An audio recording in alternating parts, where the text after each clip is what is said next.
welcome to Mock the Week. I'm Dara. We're 4 shows from the end, and joining me this week are Nish Kumar, James Acaster and Ed Byrne, Angela Barnes, Hugh Dennis and Milton Jones.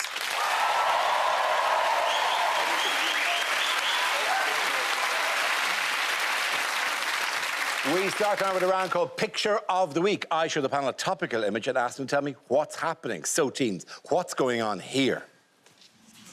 I thought if the picture of the week was going to be anything, it would have been a pound sign hanging from a noose.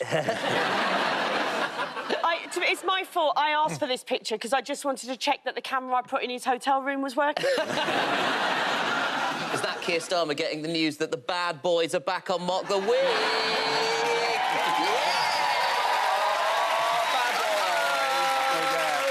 Bad boys! Certainly explain the look of confusion and lack of recognition for the term bad boys of Mock the Week. Everyone knows we're the bad boys of Mock the Week. Literally no one has ever referred to We it. came back to say one final goodbye. Bad boys, James and Nish. This is going to be a really weird episode. Also, we were under the impression that more people were coming back. We've just been told we're the only two that have come back. Everyone is really There's busy. a surprising amount of people who never moved on.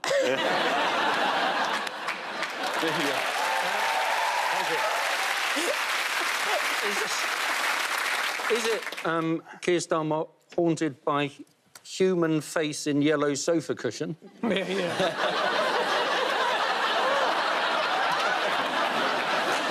That says something, doesn't it? That you can have a picture of Keir Starmer on a sofa, and the most interesting thing in the picture will be the sofa. Full disclosure, Dara. Full disclosure. Since I was last on this show, I haven't looked at the news once. What year were you last on the show? 2018. Yeah. First things first. Who's that man? There's a lot of people looking at that picture asking that question. If elected Prime Minister, I will make sure that all hotel room carpets go all the way to the door. Is he the Prime Minister? If elected. There was a line in his speech, wasn't there? We need to step up to the plate, no matter what skin colour you are, and the satsuma, the better. Nice to have you back, Milton. You're my bad boy of now. He's just going through a speech trying to decide if he has enough quotes from the guy who got us to invade Iraq. Bit of politics there. They are. OK, can I have the correct answer, please? Is he going through the new version of the national anthem, making sure he's got the new lyrics? It's Keir Starmer. Thank you very much. Absolutely right, Hugh. Yes. Thanks, Brian. This is Labour Party leader Sir Keir Starmer, pictured in Liverpool going to a speech to the party conference. How do you think the Labour conference went? All they need to do, Labour, really now, is nothing. Right? They just need to keep their mouth shut. So really, they shouldn't have done speeches, because speeches, you might say something that could be picked apart. They should have all just done DJ sets. Well, they sort of did, because even in a conference, the Labour Party is so intrinsically unable to get through a week without something cringe happening. Even in a conference that went absolutely well, there was video of Wes Streeting singing Angels at a karaoke night, and instead of Angels, he sang I'm Loving Starmer instead. Which is dreadful. And I can't do all the work for them, but surely, if you're doing karaoke, you go Starmer, Starmer, Starmer, Starmer, Starmer, Chameleon.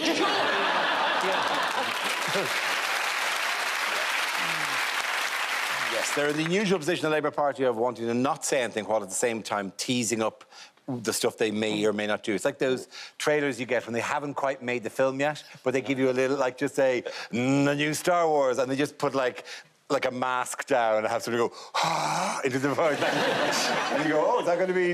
Right, obviously, that wasn't a very good Darth Vader. Let's do that again. Dara, what that sounded like was somebody trying to clean the mask. I'm glad Dara just did that, because now I know who's been calling me late at night. As a trailer.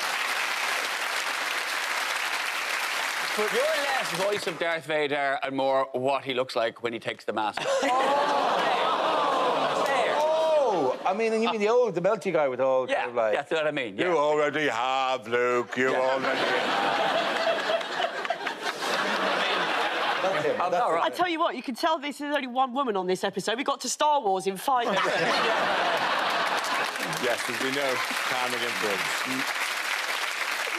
The Labour Party do need more young people, but when I set up a group called Child Labour...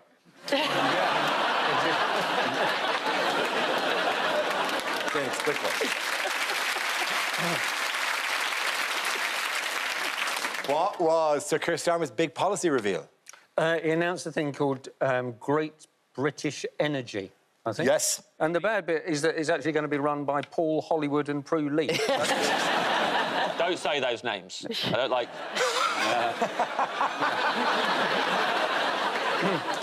You had a bad time in the old Bake Off, didn't you, Dippy boy? Can't remember most of it. It's all a blur. Mainly know it through memes. We've had mixed fortunes for the bad boy since we were last on Mock the Week. I got a show shit canned and he had a breakdown on a cake programme.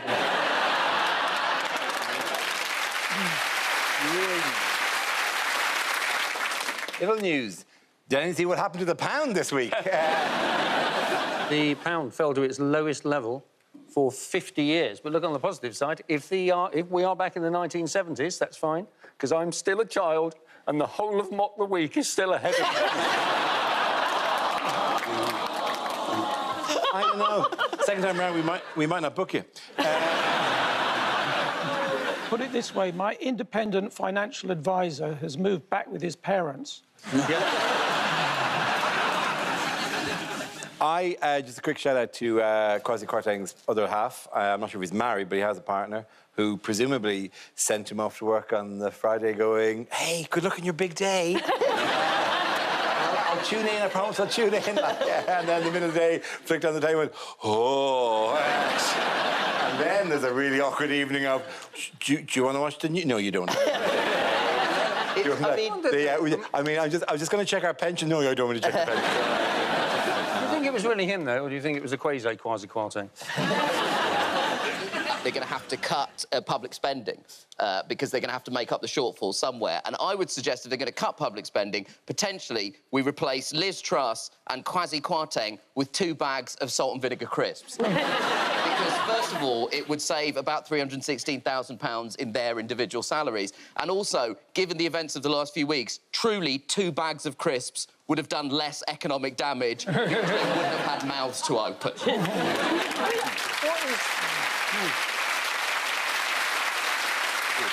The IMF, they issued a statement saying that fiscal policy should not run at cross purposes to monetary policy, which is a big shock to those of us who didn't know there was a difference between those two things. You know, if they'd told anyone that they were going to do it, they could have staved it off, but they just did it, didn't they? And communication, I think, is genuinely going to be a real problem for this government, because Kwasi Kwarteng won't do it. Jacob Rees-Mogg sounds like a Victorian mill owner announcing redundancies on Christmas Eve. And Liz Truss would lose a public speaking competition to the voice that says, bucket and mop to aisle 3, please. It is a proper problem. Her speaking style, it's like somebody took a speech, printed it out, then removed all of the punctuation, put it in a salt shaker and just distributed it liberally. She goes, hello, I am... Liz Truss?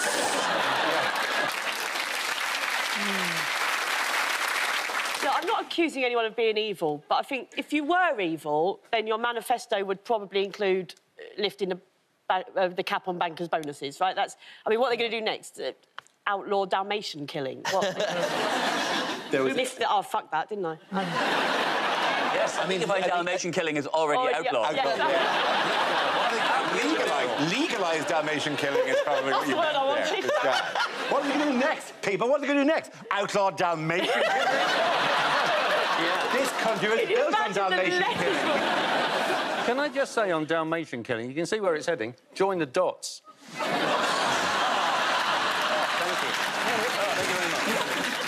Tax is more complicated than you think, though, because my whole name is Milton 79 Heathfield Road Jones, because my dad heard you could save tax if you put your house in your son's name.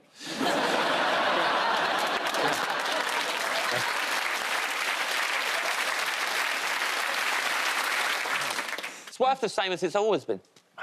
A pound. What are you talking about? Pound's worth a pound, man.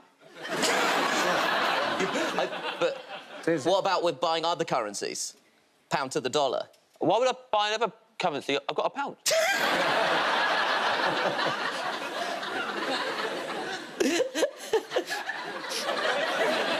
And someone might eat the crisps, so you can't have them in charge.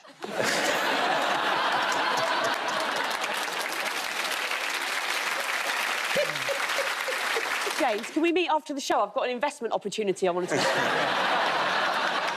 Always, Angela. They're coats made of Dalmatian. Cost of living's hitting everyone, man. What, has it hit you? I'm back on air.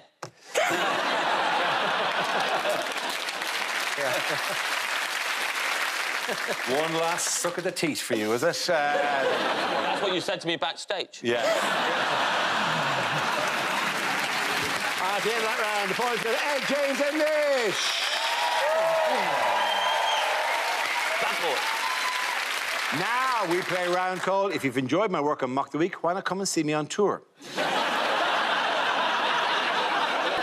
Involves Ed and Milton, so if you could make your way to the performance area, please. This round is a stand-up challenge. I launch the wheel of news, and wherever it chooses to stop, one of our performers must step forward and talk about that subject. OK, here we go. Our first topic. Let's spin the wheel. First subject is class. Who was coming in? Ed Byrne. So I didn't grow up particularly middle class. I've ascended into the middle classes now, but I don't really feel like I belong. I feel like I'm just sort of observing and reporting what middle class people do, like hanging up wooden letters above your oven, spelling out the word bake. What's happened to you people?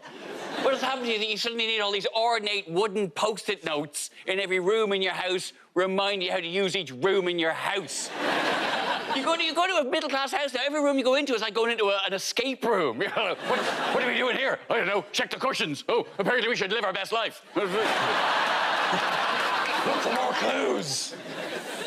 Seriously, we rented a cottage a few summers ago, and every room you went into, every room, you go into the kitchen, and one wall's got cook, and the other wall's got eat. Thanks for the tips, lads. Glad I read those in the right order.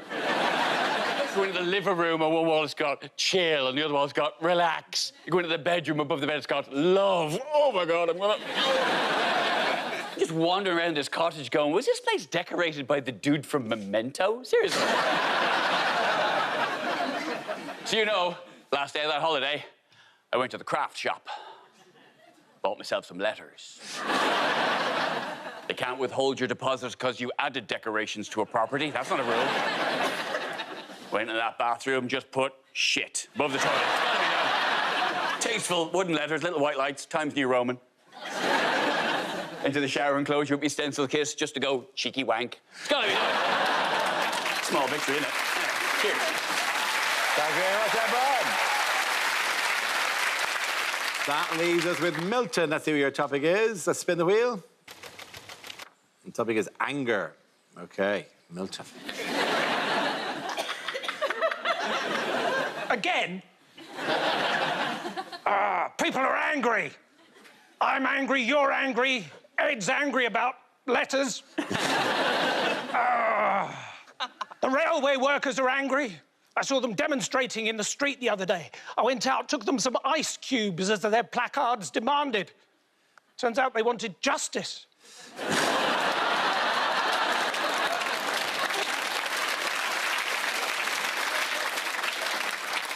Do you ever have a conversation with someone and towards the end they say, well, I'll let you go? And you think, yeah, thanks.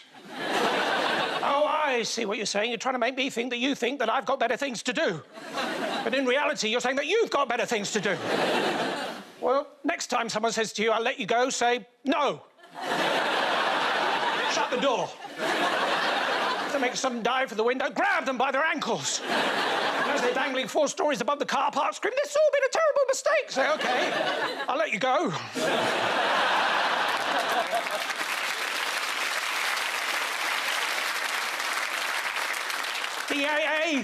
The AA, the RAC, don't get me started.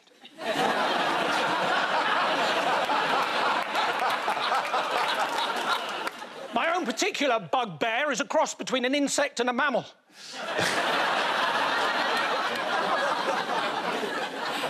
To be honest, honest, because people say that as well, don't they? And you think, what do you mean, to be honest? You mean everything you've been saying so far hasn't been honest? Well, how can we trust what you're going to say now? Anyway, you've been a great audience. But to be honest, I'll let you go. Thank you very much. Points there to Milton Jones.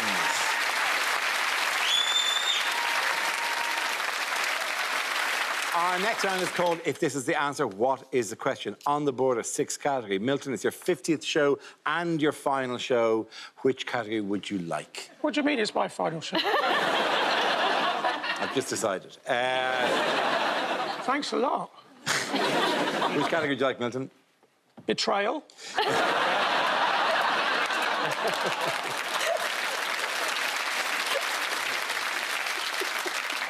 Science, please. Excellent. Your topic is science. The answer is 6.8 million. What is the question? Is it how many knives are in my back?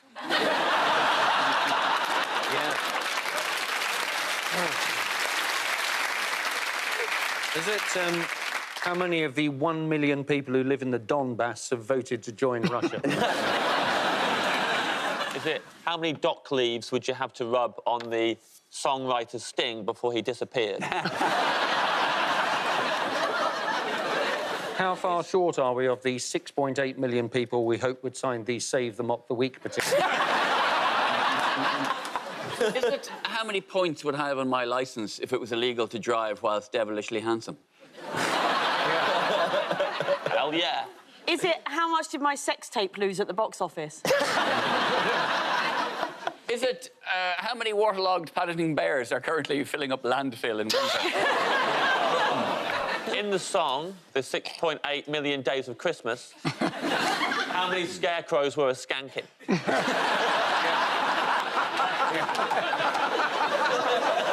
Is it the number of unread emails in Liz Truss's inbox? Is it how many Russian students live in the city of undergrad? Is it in what position now is Prince Harry in line to the throne? Is it in a few years' time how many Russian students will live in the Russian city of postgrad? Does anyone have the correct answer, please? It's how far away is the asteroid that NASA have managed to knock off its course? Absolutely. Thank you very, very much. Very good, yes. The yes question I was looking for was, how many miles away from Earth did NASA strike an asteroid with a hypersonic spacecraft? So why did they do this? It's the plot of Armageddon. Yeah, under deep impact. I was more of a deep impact man, actually. I was always more deep impact. That's not what your wife said. Yeah. Good to we've already lowered the tone in this. I'm looking forward to going into the science bit now and having you be all, oh, I know about science, I'm a clever guy, even though a few weeks ago, me and Nish saw you walk into a room and tip a pint of ice cream upside down, thinking it would stay in the cup and it fell on the carpet. Yeah, and it would be a real shame if somebody had brought along a photo of exactly that happening. Literally right there.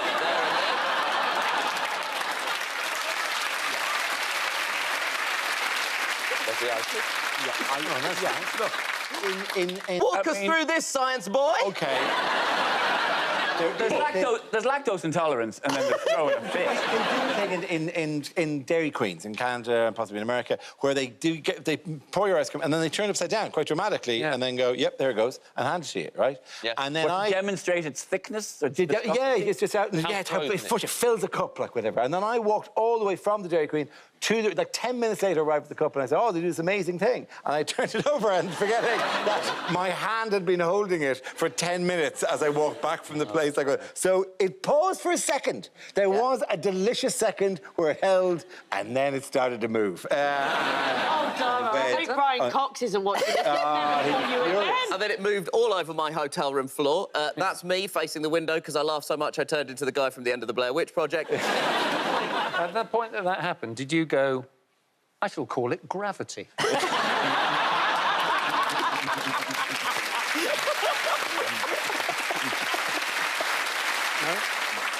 It was pretty amazing, though. They fired a satellite at it, and it filmed it. They filmed it. You know, it took photographs as it was zooming in to the asteroid, And everyone breathed a great sigh of relief when it first started to zoom in and they didn't see a load of clangers all going. I read that so one of them's dimorphous, and I can't remember the other one. Yeah. And I wrote it down because it said it took roughly 11 hours and 55 minutes to circle its 780-metre wide partner, and it just reminded of me and my husband when we try and have sex after dinner.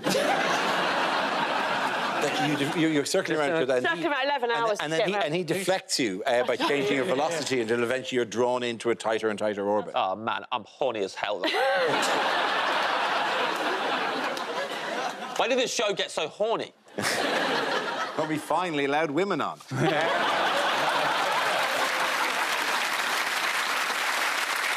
In other news, why might some Tesla drivers have sore fingers? All the wanking.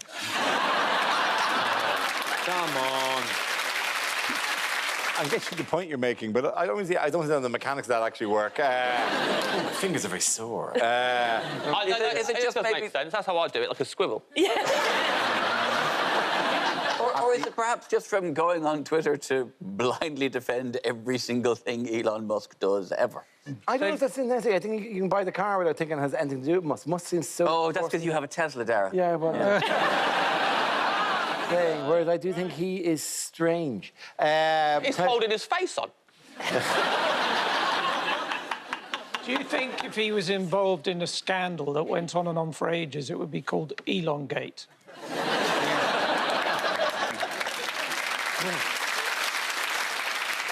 Why, though, are their fingers sore? The story is they've had to... Tesla have recalled 1.1 million cars in the US because as the windows go up, if they don't stop, they're meant to stop if they hit an obstruction or something. Yeah, like your, and they don't. like your hand. So if your hand is in the window, they just crush your hand. You have your hand down, and then the thing would push it up, all right? Well, and you're thinking, I'm just going to leave my hand here for about 15 seconds. Let's see how this goes. Sorry, Dara, are you blindly defending everything Elon Musk has ever done? You've zoned out, haven't you? I zoned out. I was just thinking about the deleted scene from Titanic where she puts her hand on the window and chops her fingers off. Oh, Jack! Ow, my fingers!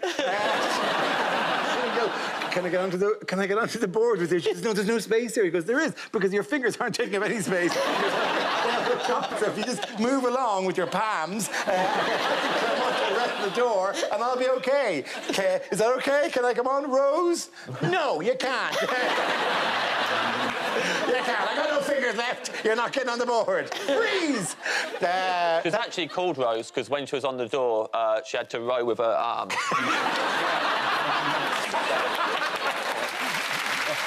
At the end of that round, the point's going to Angela, Hugh and Milton.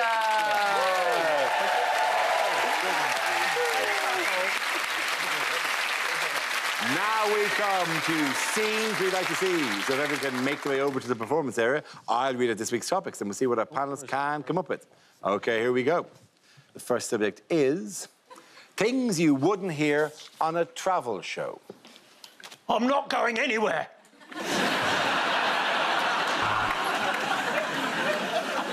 Hello, I'm a British comedian and I'm doing a travel show without my mum. Venice. Everywhere is a toilet.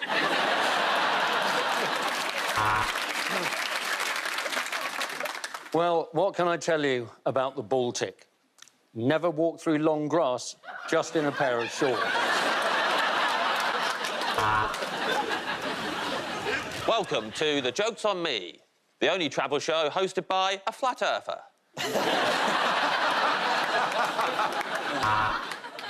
Welcome to the misadventures of Ramesh Ranganathan. I'm not Ramesh, but he's too busy to do it these days. And based on what I can tell, most of you can't tell the difference between us. In this series, I'm going to show you my favourite bits of the Netherlands. Welcome to Hugh's Nether region.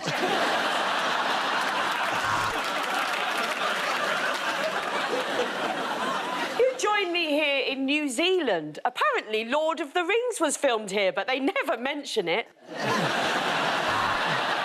Yes, I am having a great time in Pyongyang. Everything cool, everybody has enough food. Very nice. Oh, my God, no, please! As my hot air balloon floats majestically towards the top of the Shard, I'm realising what a bad idea this was.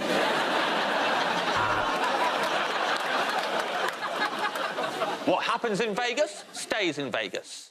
With that in mind, apologies to the owner of the cucumber and Johnny Vegas. Paris, city of fine art, fine cuisine, but ruined by being full of French people. Here I am on top of Machu Picchu. And a moment ago, the inventor of the Fitbit just fell off. And yes, he did hit 10,000 steps on the way down. And here, on the French coast, the perfect beach footwear was invented by designer Philippe Philot. I said it. It is over 2,000 years since Vesuvius erupted here at Pompeii, and it's unlikely to happen. Bollocks! All I'm saying is, if you don't provide breakfast, this is just an Air B. Do you understand?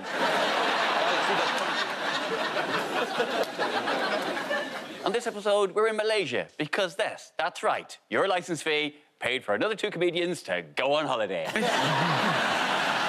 Good trip, wasn't it? It was a good trip, that one. I'm here in Paris for Fashion Week. They've covered the Arc de Triomphe with camouflage netting. Can't see the attraction myself. The next topic is commercials that never made it to air. At WeBuyAnyCar.com, We Buy Fuck Off hasn't even got wheels.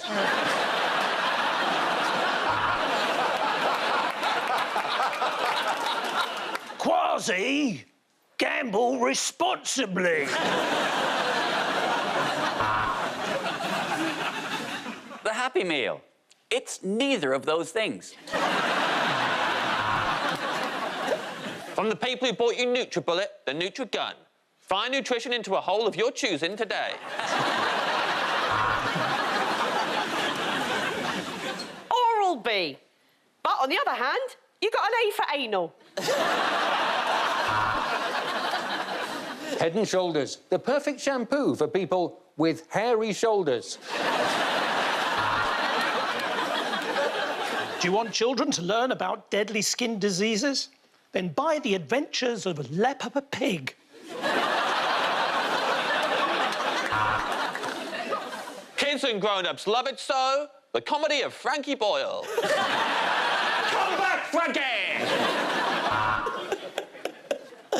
I'm Nick Clegg, and I think you should join the metaverse. I had to join it to move to a different reality to find one single person who didn't think I was a twat. And Rex, the toilet paper for you and your dog. Come on, Rex.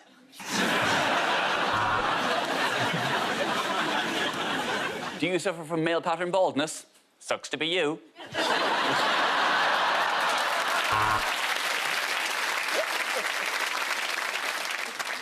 Pepperami. It's a bit of an animal. Specifically, its dick. Why is it called Special K? It's ketamine.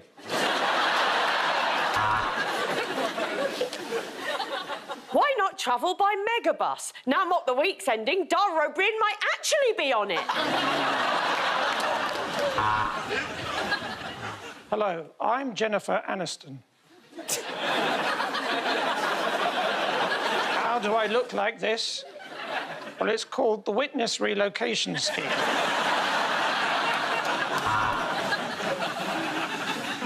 The Russian army needs you, because all the guys we hired died.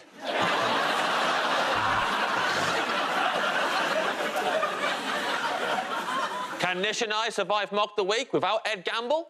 Kazoo, yeah, we can. At the end of that round, the points go to Angela, Hugh and Milton.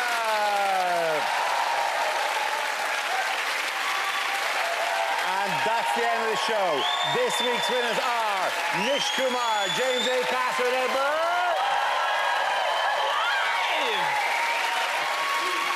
Commiserations to Angela Barnes, Hugh Dennis, and Milton Jones. Thanks for watching. I'm Dara. 3 more to go. See you next week. Good night.